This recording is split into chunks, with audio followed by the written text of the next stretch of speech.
God of Abraham, the God of Isaac, and the God of Jacob.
I've run into a lot of questions, a lot of people about Jewish thinking versus Christian thinking.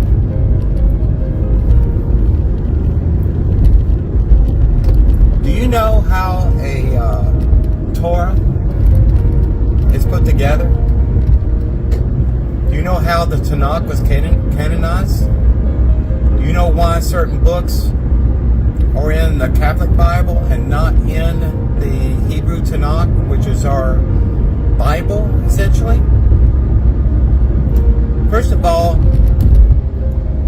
our rabbis of old, after Jerusalem was destroyed, the temple was destroyed, and this was after 135 CE, when we were in exile, they took all the Hebrew manuscripts they could find, all the Torah scrolls, everything. This is before the Kodak. Transition phase between a Torah scroll, in which you have to unroll it continually to go to chapter, versus a Kodak, which is a book which has chapters and pages that you could switch back and forth to go to whatever section. Anyway, for these sages to say, I approve this book, like the book of Judges, 1st and 2nd Judges, book of Samuel, Amos, the Torah, Leviticus, Numbers, Deuteronomy, Genesis, all these books, they had to come from two original sources, Hebrew or Aramaic. Aramaic was the predominant Hebrew derivative language that was adopted when the Jews were in exile in Babylon. Incidentally, Jew-to-Jew conversation during the time of King Herod 2,000 years ago was in Aramaic, unless you were in a synagogue kind of prayer service, you were reading Hebrew from a Torah. Anyway, those are the two sources. Interestingly, the books of Maccabees, which is about a Jew, just before the Roman Empire, the Romans invaded Judea. Probably about 200 years, I would say, before that time. But anyway, the stories and annals of Judah Maccabee. His father, priestly father, his sons, and everything else. How he cleansed the temple in Judea and defeated the Greeks. But anyway, a miraculous, wonderful story. Even military strategists are talking about this guy.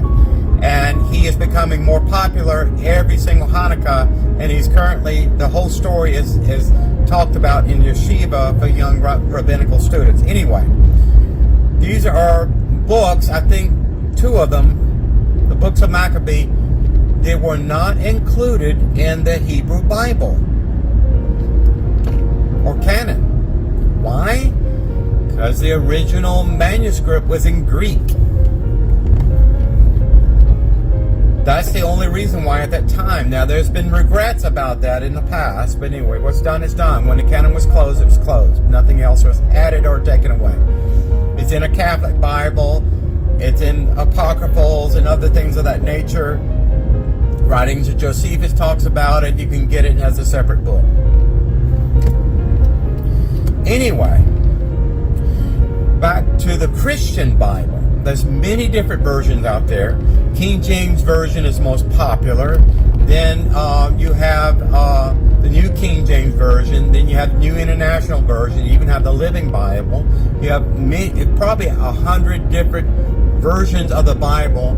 And then you have thousands of those, a multiplier, in different languages in different countries. The Christian Bible, so-called New Testament, or even their Old Testament in, say, a New King James Version Bible. I have a copy of this, by the way. This was based on a total of 5,748 Greek manuscripts.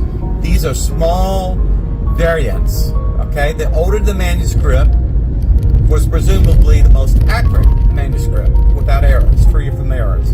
Had more content, had more storylines, more historical data in it, whatever. But there is multiple, nearly 6,000 variants in these Greek manuscripts that the Hellenists and Greek scholars, Christians or whatever, back in the same time as 135 CE, back in the end of the Roman Empire, beginning in the time of Augustine and Constantine, when they actually mandated that these scribes would start doing this. Because these were scrolls too, okay? And they were creating a codex, a book.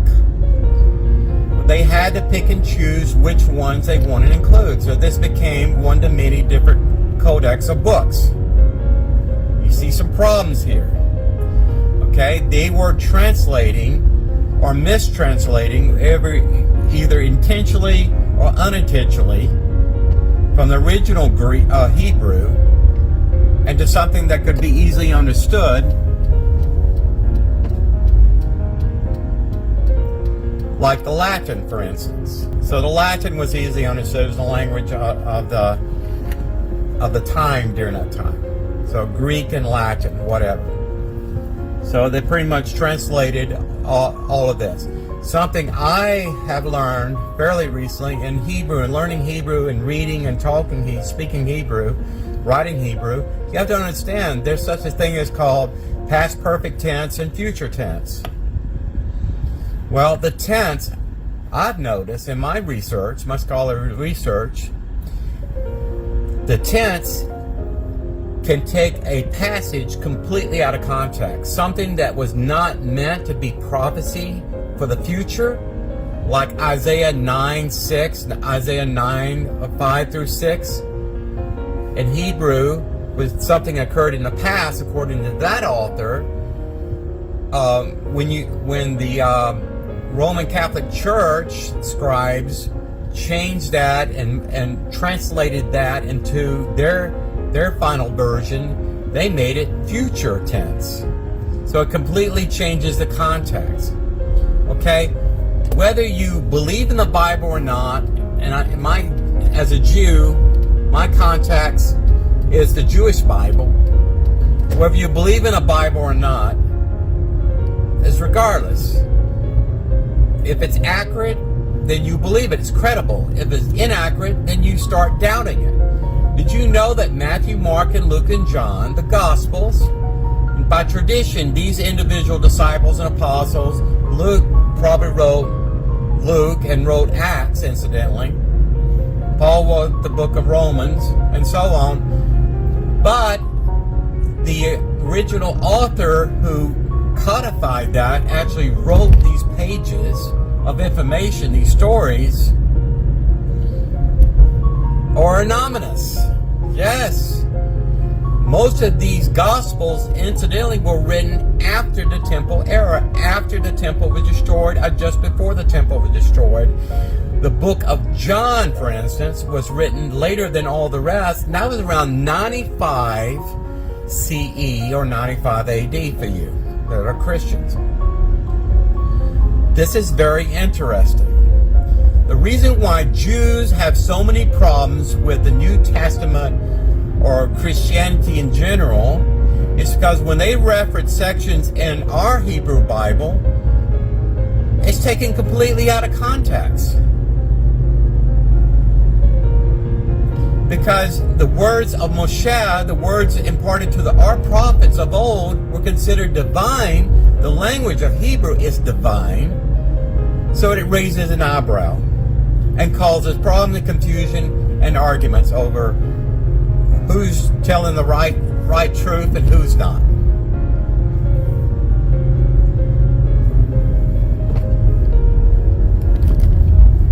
Anyway, I hope this helps you understand some of these things. You have to know the original author of a manuscript for it to be credible.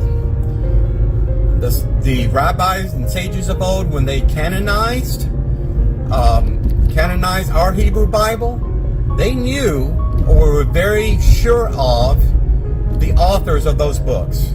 The book of Daniel had questions because some of it was in Aramaic, but they approved it later on, and they say it was written by Daniel. So this is where we are, the dichotomy between Jewish thought and thinking and traditional Christians, the way they think. I have more to come on this video. It's very interesting, I think. I hope you'll join with me soon. Take care.